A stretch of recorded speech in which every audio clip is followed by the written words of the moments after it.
Arestado ang isang lalaki dinadawit sa pagdukot sa isang babaeng nakilala raw niya sa dating app.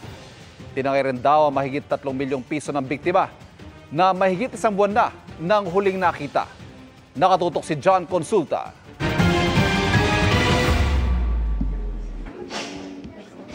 Nang makumpirma ang kanilang primary target, mabilis na pinalibutan at inaresto ng mga ahente ng NBI-NCR ang lalaking ito sa Pateros.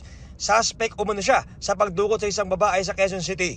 Nakuha sa suspect ang mga ID, ATM cards, credit cards, cellphone at puting SUV ng 35 anyos na biktimang si Irene Melican. Nitong June 13, nakuna ng CCTV ang suspect at 2 kasamang babae habang bumibili ng 3 mamahaling cellphone sa San Juan gamit ang credit card at ID ng biktima. Pero iba na ang litratong nakalagay sa ID.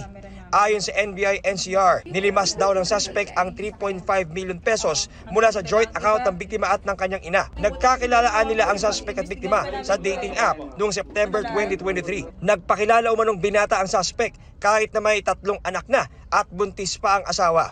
Tumawag raw ang suspect sa biktima noong June 3 at hiniling na alalayan ito dahil siya raw ay naaksidente. Yun na ang huling pagkakataong nakita ang biktima. Sa inquest, sinubukan ng suspect na saktan ang binigay sa kanyang abogado mula sa Public Attorney's Office.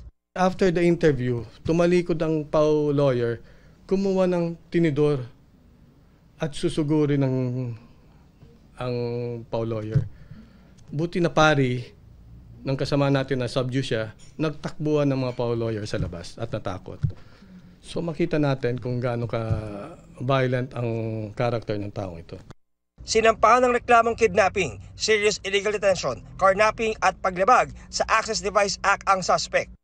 Pero si Melican na nawala pa noong June 3, hindi pa rin nakikita.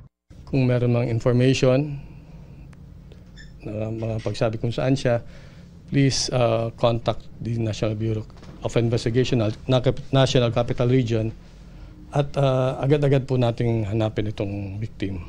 Para sa GMA Integrated News, John Consulta, nakatutok 24 oras. Mga kapuso, patuloy na tumutok sa mga balita. Mag-subscribe sa GMA Integrated News sa YouTube. Sa mga kapuso abroad, samahan niyo kami sa GMA Pinoy TV at www.gmanews.tv.